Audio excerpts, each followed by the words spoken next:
حضرت ایوب علی نبینا علیہ السلام اللہ کے پیغمبر ہیں. اللہ نے بیٹے بھی دیے، کھیت بھی دیے، بہت زیادہ جانور بھی دیے، بڑی دولت، بڑا کچھ. رب آزماتا بھی ہے، اس کا نظام ہے. جتنا کچھ کے قریب ہوتا ہے اتنا ہی زیادہ آزماتا ہے. فرشتے عرض کرنے لگے مولا جناب ایوب، اللہ کریم نے فرمایا یہ میرا دوست ہے، ایوب میرا نبی ہے، میرا پیغمبر ہے، میرا دوست ہے. تو فرشتے عرض کرنے لگے مولا جس کو اتنا نواز دے اس نے دوست تو بننا ہی ہوتا ہے. ایک روایت میں 7 بیٹے، ایک میں 14 بیٹے، کھیت کھلیان باغ بڑا کچھ، تو دوست تو بننا ہے. تو رب کریم نے فرمایا جاؤ ازما لو، جا کے جاؤ جا کے. کون کہہ رہا ہے؟ یاری تیری سونا تے ازمائشاں تیریاں اگ، اے سونا پرکھیا جاوندا ہی پہلو نال اگاں دے لگ، جاؤ ازما لو. فرشتے آ گئے، ایک ہی دن میں سارے باغ اجڑ گئے، جل گئے کھیت. ایک دن لگا، بننے میں وقت لگتا ہے، اجڑنے میں وقت نہیں لگتا. ایک دن لگا تو جانور ایک بیماری سے سارے مر گئے. جناب ایوب گھر سے باہر نکلے، واپس آئے تو ساری اولاد کی لاشیں پڑی. بڑا مشکل مسئلہ ہے، لیکن زبان پہ ایک ہی لفظ ہے، انا للہ و انا الیہ راجعون. حضرت ایوب صبر سے، حوصلے سے، اطمینان سے. اس پر بس نہیں، اللہ کے نبی پیغمبر. یہاں تو جو 5 نمازیں پڑھتا ہے وہ کہتا ہے مجھے بخار کیسے ہو گیا، اللہ تو میں نمازی ہوں.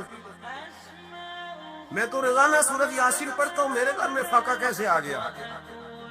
میں تو روزانہ صبح قرآن شریف کھولتا ہوں، پھر بھی حضرت جی میرے گھر کے اندر بیماری کا کیا لینا دینا. حضرت ایوب بیمار ہو گئے. 1 2 3 4 ہفتے، مہینے، سال نہیں، 16 سال بیت گئے بیمار. 16 سال بیت گئے، 16 سال. حضرت ایوب علیل ہے. ایک دن زوجہ قریب آئی تو کہنے لگی آپ اللہ کے نبی ہیں، آپ جو بھی دعا کریں مالک قبول فرما لیتا ہے، دعا کریں آپ کو شفا دے دے. جناب ایوب فرمانے لگے ایک بات تو بتا، شفا کتنے دن رہی ہے؟ کہنے لگی 7 سال. فرمایا کھیت کھلیان اولاد مال دولت کتنا عرصہ رہا؟ کہا 60 سال. 60. آپ فرمانے لگے بیماری کو کتنے سال ہوئے؟ کہا 16 سال. فرمانے لگے ذرا مجھے تکلیفیں اور بیماریوں کو بھی 60 سال ہو لینے دے، پھر دعا بھی مانگ لوں گا. برابر تو ہو لے، ابھی تو صرف 16 ہوئے، 60 ہو لے دعا مانگ لوں. اور فرمانے لگے دعا مانگنی چاہیے پر میرے رب کو پتہ ہے ایوب کس حال میں ہے. بس زبان پہ یہ لفظ آئے تو اللہ نے فرشتوں سے فرمایا تم نے جانچ لیا ہے لیبلوکم ایکم احسن عملا، پتہ چل گیا؟ کہ مولا چل گیا. فرمایا جاؤ اب میرے بندے کو نواز دو. بس مالک دینے آز ہے نا. بنجر زمینیں پھر سے آباد ہو گئی، پھر سے جانور آ گئے، پھر سے وہی لہر بہر ہو گئی. بیٹے بھی اللہ نے دے دیے، مال دولت جائیداد ہر چیز، گھر میں بیٹھے شفا بھی ہو گئی. حضرت ایوب کی زوجہ قریب بیٹھی ہے، سکھوں کے دن آ گئے. پوچھنے لگی ایوب ایک مسئلہ پوچھنا ہے. ایک بات ذہن میں آئی، اجازت دے تو دریافت کروں؟ فرمانے لگے پوچھو. تو زوجہ اس کہنے لگی حضور بتلائیے، دکھ اچھے کے سکھ، دکھ اچھے کے سکھ.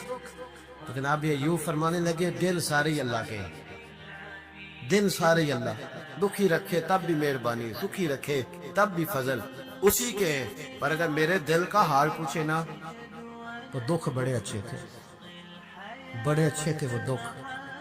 کہا حضور دکھ اچھے تھے؟ تو جناب ایوب فرمانے لگے جب میں بیمار تھا تو میرا رب 24 گھنٹے میں ایک دفعہ میرا حال پوچھا کرتا تھا.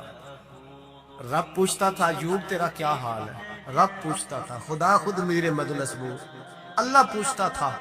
فرماتے ہیں 12 گھنٹے اس مزے میں گزر جاتے تھے کہ میرے رب نے میرا حال پوچھا ہے. 12 گھنٹے اس کیف میں بیت جاتے کہ اللہ نے حال پوچھا ہے. اور فرمایا اگلے 12 گھنٹے میں انتظار کرتا رہتا تھا کہ رب دوبارہ کب حال پوچھے گا. فرمایا 24 گھنٹے میں ایک دفعہ پوچھتا تھا. 2 عمر دراز مانگ کے لائے تھے 4 دن، 2 آرزو میں کٹ گئے، 2 انتظار میں. تو فرماتے ہیں بس یہ اس طرح حال گزر جاتا تھا. فرمانے لگے شفا تو ہو گئی، صحت تو ہو گئی، کھیت کھلیان تو ہو گئے پر اب میرا رب میرا حال تو نہیں نہ پوچھتا. حضرت یونس علی نبینا علیہ الصلوۃ والسلام نے ایک دن حضرت جبریل امین ملنے آئے تو جناب یونس علیہ السلام کہنے لگے اے جبریل اللہ کے نیک بندوں میں جو اللہ کو اس وقت سب سے زیادہ پسند ہے نبیوں کے بعد جو کرنا بات کا جو سب سے زیادہ اللہ کو پسند ہے نبیوں کے بعد ولیوں میں اور سب سے زیادہ اللہ جس کو اللہ کی بارگاہ میں عبادت گزار لکھا جاتا ہے میری اس بندے سے ملاقات کرا. تو حضرت جبریل نے جناب یونس علیہ السلام کو ساتھ لیا تو ایک شخص کے پاس پہنچے جو آنکھوں سے اندھا تھا, دونوں ہاتھ اس کے سلامت نہیں تھی اور پورے جسم میں پیپ جاری تھی, ریشہ تھا. جب جا کے السلام علیکم کہا نا حضرت یونس نے, اس نے وعلیکم السلام کے بعد پہلا لفظ پتہ کیا کہا؟ اس نے کہا یا اللہ تیرا شکر ہے, یا اللہ تیرا, آپ بھی ادا کریں اللہ کا شکر, یا اللہ تیرا, اللہ تیرا شکر ہے. تو حضرت یونس علیہ السلام کہنے لگے تو شروع سے اس طرح کا ہے, نابینا بھی اور ہاتھوں سے معذور بھی اور سارا جسم شروع سے. تو بڑے ہی خوبصورت لفظ اس بیمار نے کہے, کہنے لگے نہیں حضور میں بالکل ٹھیک ٹھاک تھا, جب تک میرے رب نے چاہا کہ یہ دنیا کو دیکھے تو تب تک اس نے مجھے آنکھیں دی, اور جب اس نے چاہا کہ اب اس کا دیکھنا بہتر نہیں تو اس نے واپس لے لی. تو یا اللہ تیرا شکر ہے, اللہ تیرا شکر ہے. پھر کہا جب تک اس نے چاہا کہ میرے ہاتھ رہے تب تک رہے, جب اس نے چاہا کہ میرے لیے بہتر نہیں تو اس نے لے لیے, تو یا اللہ تیرا شکر ہے. جب تک اس نے چاہا کہ میرا جسم صحیح و سلامت رہے تو رہا, اور جب اس نے چاہا کہ میرے لیے بہتر نہیں تو مجھے بیمار کر دیا, تو یا اللہ تیرا شکر ہے. تو حضرت یونس علیہ السلام کہنے لگے جبریل واقعہ یہ اللہ کا سب سے زیادہ شکر گزار بندہ ہے, سب سے زیادہ عبادت گزار بندہ ہے, سب سے زیادہ. حضرت شعیب علی نبینا علیہ الصلوۃ والسلام اتنا روئے کہ بینائی چلی گئی. صاحب رسالہ قشیریہ نے لکھا ہے آنکھوں کی روشنی ظاہری طور پر چلی گئی, اللہ نے پھر آنکھیں عطا کی. حضرت شعیب علیہ السلام پھر روئے, آنکھوں کی بینائی چلی گئی, اللہ نے پھر عطا کی. پھر روئے کہ آنکھوں کی بینائی چلی گئی, رب کریم نے پھر عطا کی. پھر ایک دن پوچھا مالک نے, کریم ہے نا جب چاہے پوچھے, بے نیاز ہے نا جب چاہے نہ پوچھے. اب پوچھا تیسری دفعہ, کہا اے شعیب اگر تو روتے ہو جنت کے لیے تو جنت آج سے ہی تمہارے نام کی, اور اگر روتے ہو دوزخ سے ڈر کے تو تمہیں آج سے آزاد کیا. سارا کچھ جانتا ہے رب, پر پوچھتا ہے بتاؤ نہ روتے کیوں ہو, خدا بندے سے خود پوچھے روتے کیوں ہو بتاؤ نا. حضرت شعیب پھر رو پڑے, کہنے لگے مالک نہ جنت کی تڑپ نہ دوزخ کا خوف, میں تو تیری ملاقات کے شوق میں روتا ہوں. کبھی ملنا, کبھی وہ زیارت کی جو تڑپ ہے. اقبال کہنے لگے کبھی اے حقیقت منتظر نظر آنا لباس مجاز میں, لاکھوں سجدے تڑپ رہے ہیں میری جبین نیاز میں. یہ جو رب کے بندے روتے ہیں تو لوگ سمجھتے ہیں شاید دنیا کے لیے رو رہے ہیں. یہ رب کے بندوں کی آنکھوں میں آنسو آتے ہیں تو لوگوں کا خیال ہوتا ہے ہو سکتا ہے کوئی بچہ نوکری نہ لگتا ہو تو روتے ہیں, ہو سکتا ہے گھر میں کوئی آزمائش آ گئی ہو تو روتے ہیں, لیکن ہے کسی جگہ کسی چیز کی طلب نے بے چین کر دیا تو وہ طلب آنکھوں سے گر گئی. لیکن نہیں, اے تن میرا کنگھی ہوئے تے میں زلف سجن دی باواں, تے پوش میرے دی جتی بن جائے تے میں یار دی قدمی آواں. مارو مارو مینو مار پکاؤ کوئی عذر نہ پیش لے آواں, تے جے سونا ہی میرے دکھ وچ راضی, جے سونا ہی میرے دکھ وچ راضی, جے سونا ہی میرے دکھ وچ راضی, تے میں سکھ نو چلے ڈاواں. مانا کسی دی سال میں راضی ہے تو بس ٹھیک ہو گیا, ٹھیک ہو گیا. وصل اچھا ہے نہ فراق اچھا ہے, بس جس حال میں محبوب رکھے وہی حال اچھا ہے. بس جس حال میں انہوں نے رکھا بات ٹھیک ہو گئی. اس میں اب انسان شکوا کرتے پھرے گئے جس طرح ہے وہ کس طرح نے آپ کو مطمئن رکھا. مشکل کے بعد جو آسانی آتی. حضرت لقمان حکیم, ان کے نام پر قرآن مجید کی پوری سورت ہے.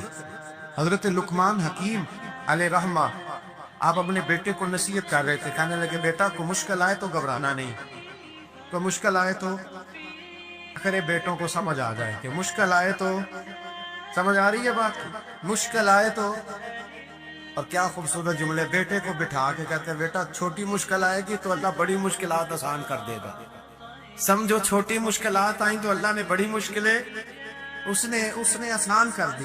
اور آپ کو بتاؤں اصل انسان ہوتا ہی وہ ہے جو مشکلوں میں جینے کا ڈب سیکھ جاتا ہے.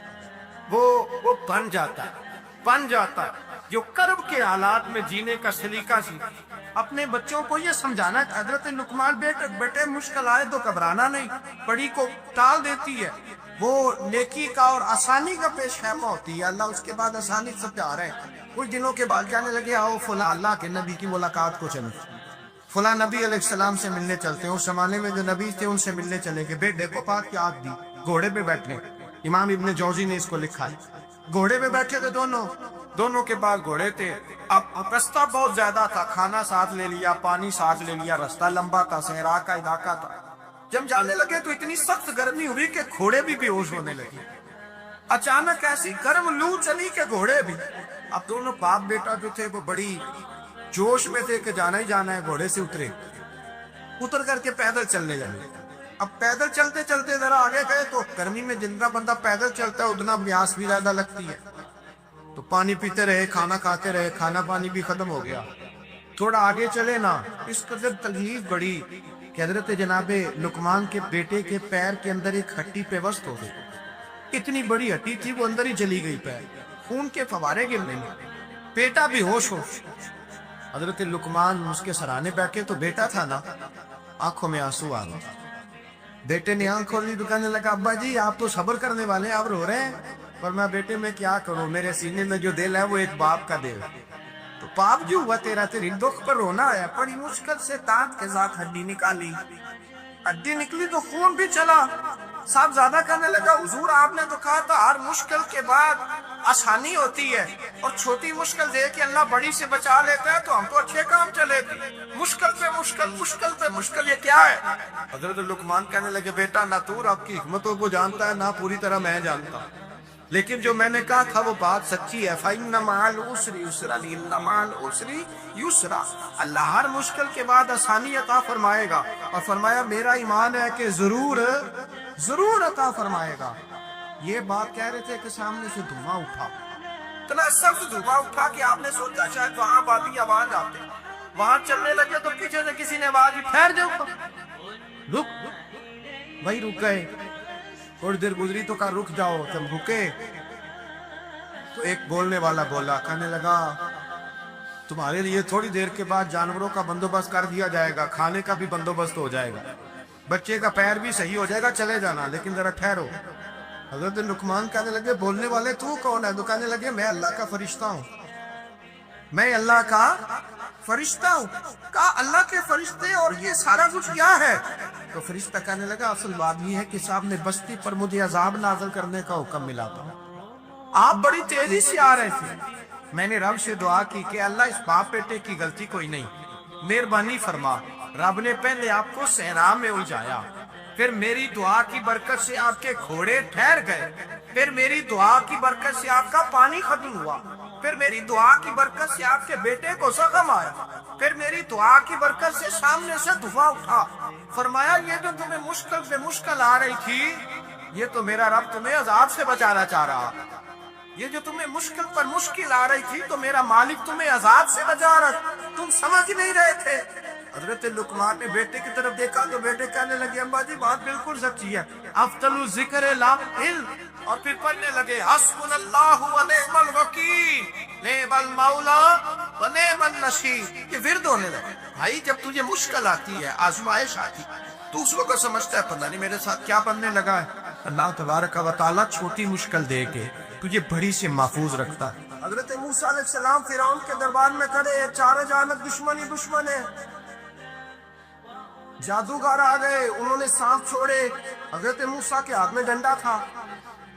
حضرت موسیٰ کہتے ہیں یا اللہ کیا کروں؟ تو اللہ تعالیٰ نے فرمایا اپنا سانپ پھینک دو.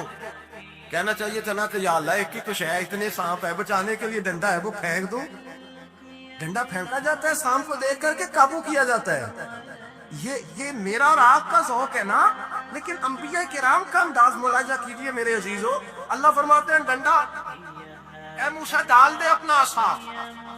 پہلے نہیں فرمایا کہ سام بن جائے گا، فرمایا بس تو ڈال دے۔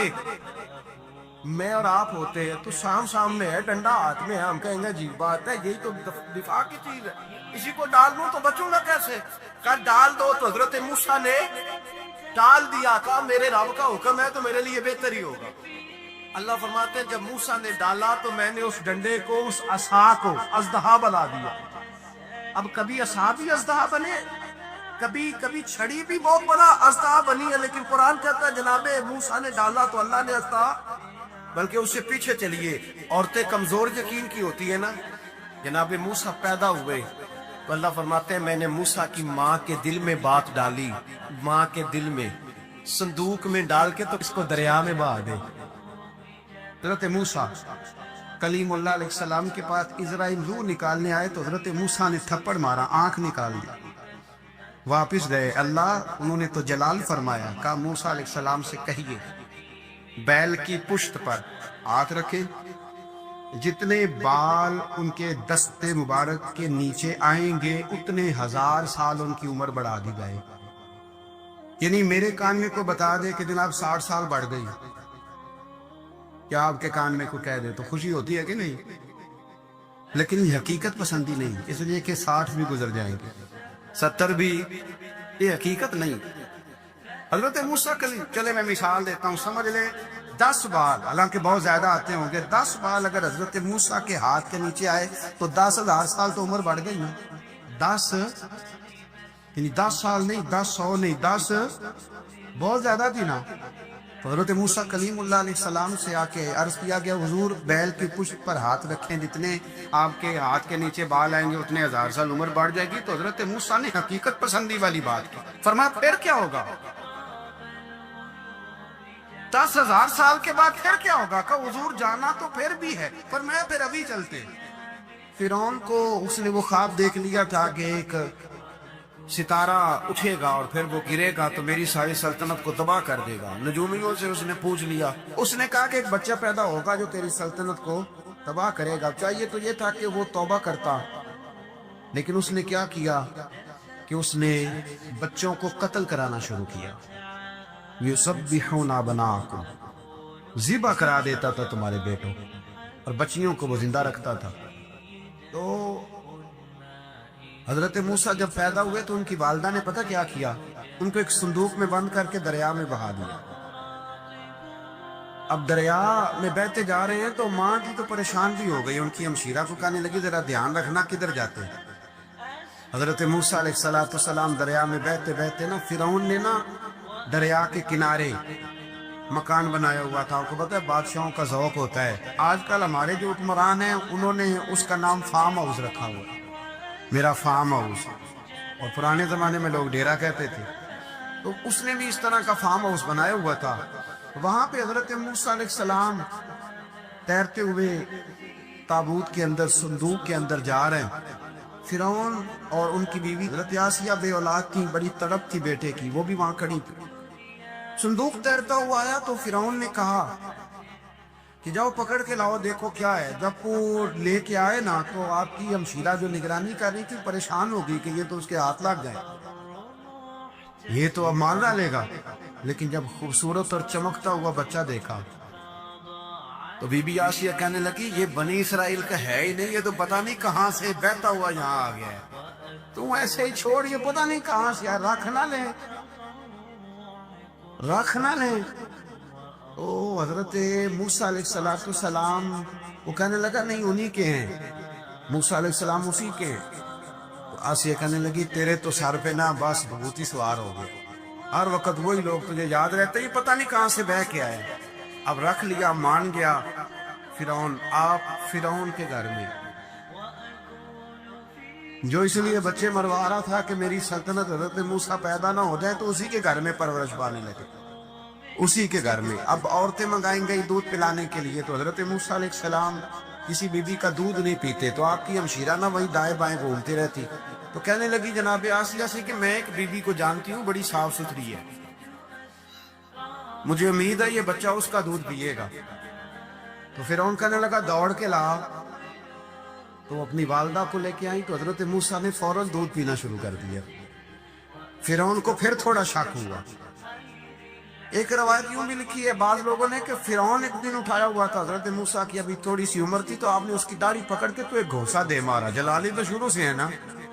تو کہنے لگا آسیہ تو مان نہ مان یہ بچہ وہی ہے. تو حضرت بی بی آسیہ کہنے لگی کہ تجھے غلط فہمی ہے، یہ وہ نہیں ہے. اس نے کہا دیکھو نا یہ تو اٹھاتی ہے تو پیار کرتا ہے اور میرے جب قریب آتا ہے تو اس کے لب و لہجے میں تلخی محسوس کرتا ہوں. اس نے کہا بچوں کو کیا پتا. خیر ایک طرف اس نے کھانے پینے کی چیزیں رکھ دی، ایک طرف انگارے رکھ دیے. وہ بھی حضرت آسیہ کہتی ہیں کہ تجھے سمجھ آئے بچے بچے ہوتے ہیں. حضرت موسیٰ بچے تو تھے پر تھے تو اللہ کے نبی ہیں، اللہ کے نبی تھے. جب اس نے کہا نا یہ بچے ہیں تو حضرت موسیٰ علیہ السلام بجائے انگاروں کی طرف جانے کے نبی تھے وہ سیدھے کھانے پینے والی چیزوں کی طرف بڑھنے لگے. پھر ان کہنے لگا آپ بتا. اللہ تعالیٰ نے حضرت جبریل کو بھیجا. انہیں کہا ادھر نہیں جانا آپ ادھر جائیے. آپ آگ کی طرف گئے اور ایک کوئلہ اٹھا کے زبان پہ رکھ لی. واسی کہنے لگی سمجھ آئی بچے کو کیا پتا کدھر جانا ہے کدھر نہیں جانا. اگر وہ اتنا ہی خیال ہوتا وہی بچہ ہوتا تو آگ. اور بعد مفسرین نے لکھا ہے یہ جو حضرت موسیٰ دعا مانگتے تھے نا رب اشرح لی صدری ویسر لی امری، یہ وہ آگ کا انگارہ جب کوئلہ منہ میں رکھا تھا نا تو اس کی وجہ سے زبان میں کچھ لکنت آ گئی.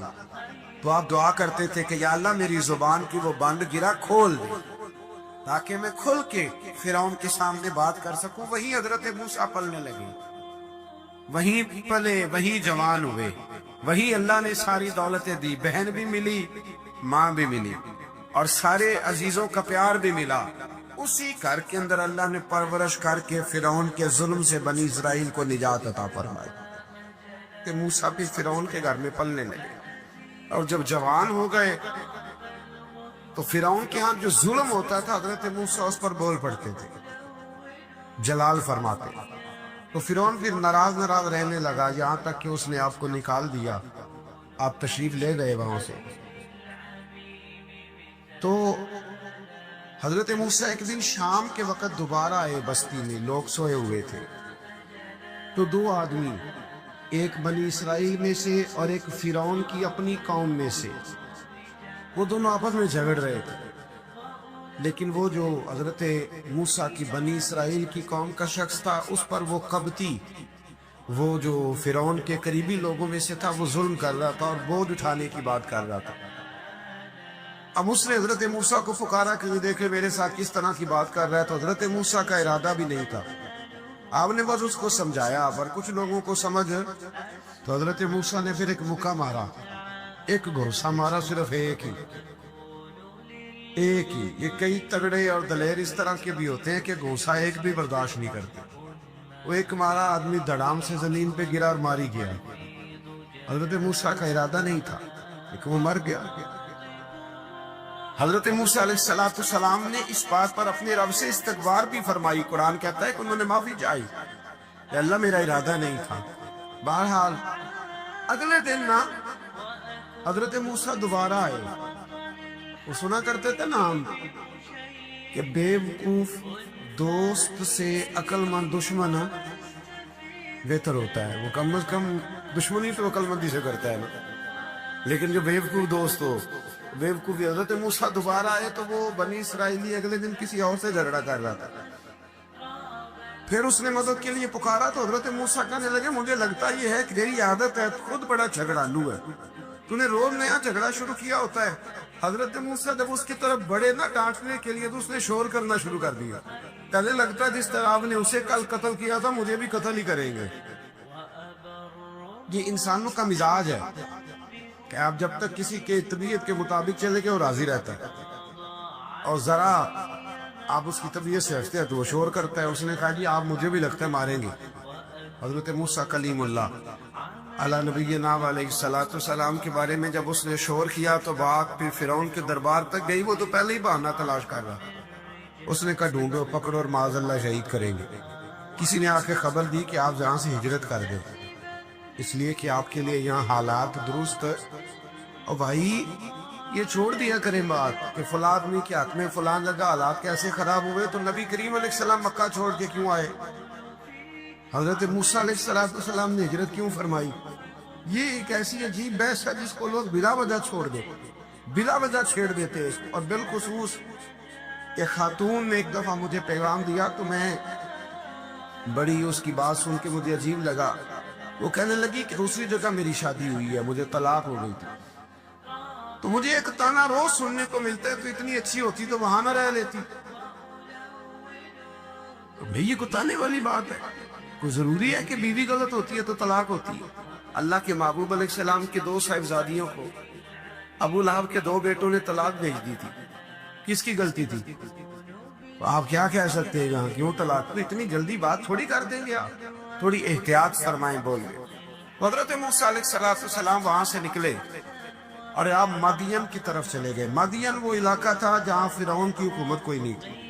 حضرت موسیٰ جیسے ہی وہاں پہنچے تو ان کے اندر ایک جذبہ تھا, ظلم ہوتا نہیں دیکھ سکتے.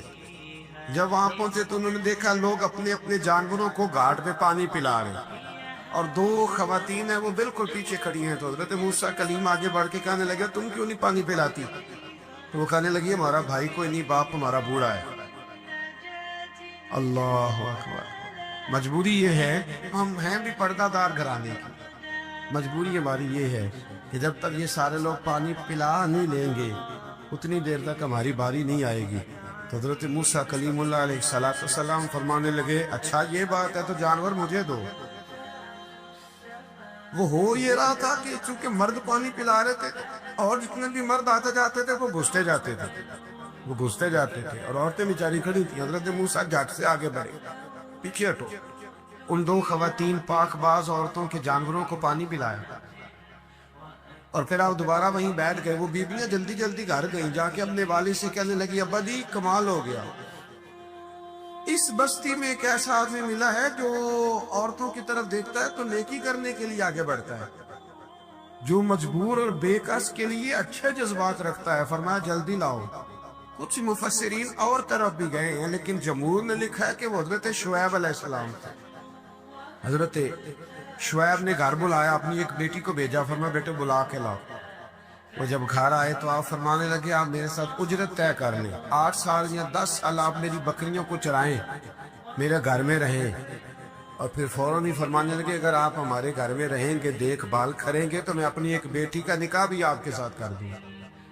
تو 8 سے 10 سال حضرت موسیٰ نے وہاں قیام فرمایا. اور پھر جب آپ کا نکاح ہو گیا تو آپ اپنی بیوی کو لے کے مصر کی جانب جا رہے تھے. تو رستے میں نا ٹھنڈ زیادہ ہو گئی تو اپنی زوجہ سے کہنے لگے وہاں آگ جل رہی ہے, میں تیرے لیے آگ لے کے آتا ہوں تاکہ تو تاپ سکے, گرمی حاصل کر سکے. وہاں گئے تو درخت سے آواز آئی موسیٰ میں تیرا رب ہوں. درخت سے آواز آئی موسیٰ میں تیرا رب ہوں. اور حضرت موسیٰ کلیم اللہ کو وہاں وہی آنی شروع ہوئی. وہیں اللہ تعالیٰ نے انہیں وہ عصا عطا فرمایا جو پھر بعد میں اژدہا بنتا تھا. رب کریم نے وہیں حضرت موسیٰ کلیم کو وہیں ید بیضا عطا فرمایا. اپنا ہاتھ گریبان میں ڈال کے نکالتے تھے تو چاند اور سورج کی طرح روشنی دیا کرتا. ید بیضا لیے بیٹھے ہیں اپنی. میں کبھی کبھی کہا کرتا ہوں کہ مولا کے دینے کے انداز بڑے انوکھے ہیں. بھائی یوسف کو کنویں میں پھینکتے تو اللہ مصر کا حکمران بنا دیتا. تو پھر حضرت موسیٰ وہاں سے واپس آئے اور آ کر کے آپ نے دوبارہ وہ سارا نظام زندگی شروع فرمایا. موسیٰ علیہ السلام نے ان کو دعوت حق دی اور کہا کہ میں تمہارے پاس واضح نشانیاں لایا ہوں, بنی اسرائیل کو میرے ساتھ بھیج دو. فرعون نے معجزات پیش کرنے کے لیے کہا تو حضرت موسیٰ علیہ السلام نے اپنا عصا زمین پہ ڈالا, اپنا عصا, اپنی چھڑی, اپنا ڈنڈا زمین پہ ڈالا تو وہ ایک واضح اژدہا بن گیا. پھر حضرت سیدنا موسیٰ علیہ السلام نے اپنا ہاتھ گریبان سے نکالا تو وہ دیکھنے والوں کے لیے روشن ہو گیا, ہاتھ کے اندر نور پیدا ہو گیا. ید بیضا لیے بیٹھے ہیں اپنی آستینوں میں. فرعون کے سرداروں نے حق کو قبول کرنے کی بجائے اسے جادو قرار دے دیا اور کہا کہ یہ تمہیں اپنے ملک سے نکالنا چاہتا ہے. انہوں نے کہا اس معاملے کو ذرا ڈھیل دو اور جادوگروں کو جمع کرو. جادوگر آئے, انہوں نے فرعون سے کہا کہ ہم حضرت موسیٰ کے مقابلے میں جادو تو دکھائیں گے معاذ اللہ, لیکن اگر ہم غالب آ گئے تو پھر ہمارا انعام کیا ہوگا؟ سودا پہلے طے کرنا ہے, کیا انعام ملے گا؟ اس نے کہا کہ اگر تم غالب آ گئے تو میں تمہیں اپنا قریبی بنا لوں گا. بادشاہوں کا قریبی ہونا بھی تو بڑی بات ہے نا, لوگ بڑے پاپڑ بیلتے ہیں قریبی ہونے کے لیے. اور یہ جو قریبی ہوتے ہیں نا، بالخصوص جو بادشاہوں کے قریبی ہوتے ہیں، بادشاہوں کی تباہی کا سبب بھی یہی لوگ ہی بنتے ہیں. یہ ان کو روز خبر دیتے ہیں کہ سب اچھا ہے، سب اچھا ہے. اور دنیا کے زیادہ تر حکمران انہی لوگوں کی وجہ سے تباہ ہوتے ہیں، کیونکہ ان کا خود عوام سے رابطہ نہیں رہتا. اگر وہ خود عوام کے ساتھ ڈائریکٹ رابطہ کریں تو شاید انہیں اچھی اور صاف ستھری چیزیں سمجھنے کو مل جائیں. خیر، جادوگروں نے جب کہا ہمیں کیا دو گے، تو اس نے کہا تمہیں قریبی بنا لوں گا. جادوگروں نے موسیٰ علیہ السلام سے کہا کہ آپ پہل کریں گے یا ہم پہل کریں؟ تو موسیٰ علیہ السلام نے کہا تم پہل کرو. جب جادوگروں نے اپنی رسیاں زمین پہ ڈالیں تو لوگوں کی نگاہوں کو سحر زدہ کر دیا، جادو کر دیا، اور انہیں ڈروا دیا. انہوں نے کہا یہ تو بڑا جادو لے آئے. اللہ تعالیٰ نے حضرت موسیٰ علیہ السلام کو حکم دیا کہ آپ بھی اپنا عصا زمین پہ ڈالیں. ان کی رسیاں سانپ بن گئی تھی نا، دراصل وہ سانپ بنی نہیں تھی، لوگوں کی آنکھوں پر جادو ہو گیا تھا، انہیں سانپ نظر آ رہا. فرمایا آپ بھی اپنا عصا زمین پہ ڈالیں. وہ عصا سانپ بنا اور جادوگروں کی ساری چیزوں کو نگل ہی گیا. ان کی بہت ساری رسیاں سانپ بنی تھی، ان کا ایک ہی عصا سانپ بنا اور سب کو نگل گیا. اس طرح کے معجزے کی حقانیت اور جادوگروں کا بطلان ثابت ہوا اور فرعونی رسوا ہو گئے. جادوگر سجدے میں گر گئے اور اللہ پر ایمان لے آئے. فرعون نے انہیں دھمکی دی کہ تم میری اجازت کے بغیر ایمان لے آئے ہو، میں تمہارے ہاتھ اور پاؤں مخالف سمت سے کاٹ دوں گا. یعنی الٹا ہاتھ کاٹ دوں گا، سیدھا پیر کاٹ دوں گا. میری بغیر اجازت ایمان لے آئے ہو، اور تمہیں سولی پہ بھی چڑھوا دوں گا. انہوں نے کہا کہ ایمان لانے کی پاداش میں تم ہمیں سزا دینا چاہتے ہو. پھر انہوں نے اللہ تعالیٰ سے صبر اور استقامت کی دعا کی. اس کے بعد فرعون نے بنی اسرائیل کے بیٹوں کو قتل کرنے کی اور بیٹیوں کو زندہ چھوڑنے کا حکم دے دیا. موسیٰ علیہ السلام نے قوم کو صبر کی تلقین کی اور کہا کہ نیک انجام اہل تقویٰ کے لیے. یہاں ایک لطیف بات ہمارے صوفیاء نے بھی لکھی ہے. صوفیاء کہتے ہیں کہ فرعون نے کلمہ نہیں پڑھا اور جادوگر کلمہ پڑھ گئے. وہ کس طرح کلمہ پڑھ گئے؟ تو کہنے لگے دراصل انہوں نے آتے ہی حضرت موسیٰ کا ادب بڑا کیا تھا. جادوگر حضرت موسیٰ کے مقابلے میں آ کے بھی ان سے کہتے ہیں کہ رسیاں آپ پہلے ڈالیں گے کہ ہم ڈالیں، آپ عصا پہلے رکھیں گے کہ ہم رکھیں. تو اتنا سا ادب کیا تو رب کریم نے فرمایا جو نبی کا ادب کرے وہ بے ایمان نہیں رہ سکتا. جو نبی کا ادب کرے وہ بے ایمان نہیں رہ سکتا، اور جو نبی کی بے ادبی کرے وہ ایماندار نہیں رہ سکتا. ختم ہو گئی بات. یہاں ہمارے صوفیاء نے یہ بات لکھی ہے کہ چونکہ انہوں نے آتے ہی کہا تھا کہ آپ پہلے ڈالیں گے یا ہم پہلے ڈالیں. تو حضرت موسیٰ سے انہوں نے پوچھ لیا، نبی کے پوچھے بغیر پہل لکھی تو اللہ نے انہیں ایمان کی دولت عطا کر. اللہ تعالیٰ نے فرعونیوں پر 61 سالی کا عذاب نازل کیا. فرعونیوں کا طریقہ یہ تھا کہ اچھائی کو اپنا کمال گردانتے تھے، کہتے تھے یہ ہماری طرف سے، اور برائی کو معاذ اللہ بدشگونی کے طور پر موسیٰ علیہ السلام کی طرف منسوب کرتے تھے. کہتے تھے معاذ اللہ آپ کی وجہ سے یہ سارا کچھ ہو رہا ہے. ہوتے نا نہیں کہتے ہیں جب سے میں وہاں گیا ہوں تب سے. ہمارے بزرگ ایک لطیفہ بھی سنایا کرتے تھے کہ کسی زمیندار نے نماز پڑھنی شروع کی تھی تو اس کے جانور مرنے شروع ہو گئے. اب لوگ سمجھتے ہیں کہ معاذ اللہ شاید یہ کسی بزرگ کے سبب سے ایسا ہے، حالانکہ یہ تو اللہ کی طرف سے آزمائش ہوتی ہے، اس کی حکمتیں ہوتی ہیں. اللہ تبارک و تعالیٰ نے ان پر عذاب کیا نازل کیا. آیت نمبر 130 اور 143 کا بھی آپ سورہ اعراف کی پڑھیں. اللہ تعالیٰ نے ان پر ٹڈیوں کا، چوہوں کا، مینڈکوں کا اور خون کا عذاب نازل کیا. یہ کس قسم کا عذاب ہے؟ جمعے پڑھ گئے، ٹڈیاں آ گئیں، یہ اللہ نے عذاب نازل کیا.